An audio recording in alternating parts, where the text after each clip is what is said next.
তারপরে এখন এটাকে এখন আমরা তুলোয় করে রেখে দিয়েছি। ওকে খাওয়াতে হচ্ছে ধরে ধরে, কারণ ও একা খেতে পারে না, আর ওকে খাইয়ে দিতে হচ্ছে।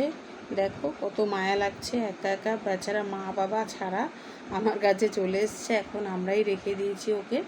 খাঁচাতে রেখেছিলাম কিন্তু ও পারছে না থাকতে খাঁচার ভিতরে। ওই বাটিটার মধ্যে করে রাখতে হচ্ছে, একটা প্লাস্টিকের বাটির মধ্যে, আগেও তোমাদের দেখিয়েছি। আর অবশ্যই একে কি করব তোমরা যদি মানে জেনে থাকো।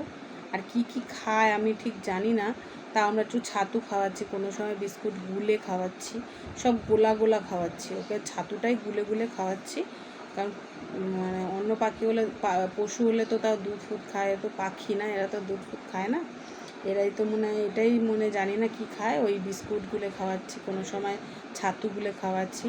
আর আজকে 2-4টে ভাত একদম চটকিয়ে জল দিয়ে একদম পাতলা করে খাইয়েছি, এটাই খাচ্ছে এখন। তো দেখো কী করবো জানি না, একটু বড় হলে ছেড়ে দেবো, যদি চলে যায় চলে যাক।